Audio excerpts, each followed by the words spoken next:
Hi, Sam. This is Tammy. I'm calling from Detroit. It was really upsetting to hear when you talked earlier about, or when you played the Fox A-holes, to contrast that with the two interviews that you did at the first part of the show. I mean, this is, Fox is the most watched media in our country, and instead of going after something that really matters or something that, is happening in our country, like in Chicago, these assholes just, can continue the lies and everything. I'm just really upset. But I was really disturbed when I heard the Spotsylvania thing that you played. I mean, I'm right here in Detroit. I grew up in Dearborn.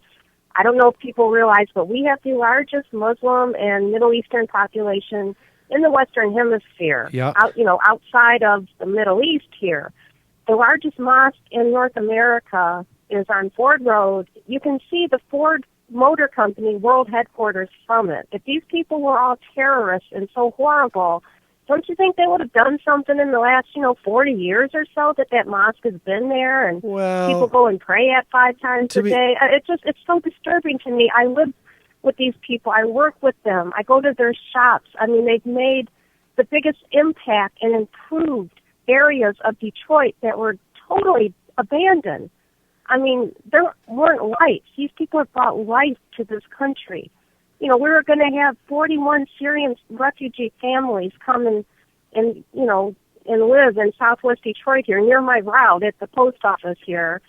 And now they can't come because of the lies. It's just really upsetting to me because I know these people.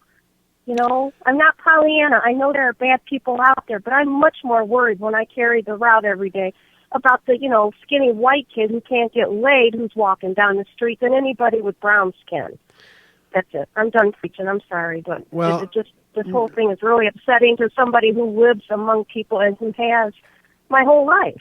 Well, I mean, listen, all I can tell you is I appreciate your calling in, and I think that, when you hear people sort of espouse this Muslim hatred, this distrust of Islam inherently, it is from people who clearly don't have any type of extended experience with large communities of Muslims, and it's a shame that that's what it takes, for people to have some measure of empathy and realize that that human beings, that there are other forces that drive a lot of this stuff.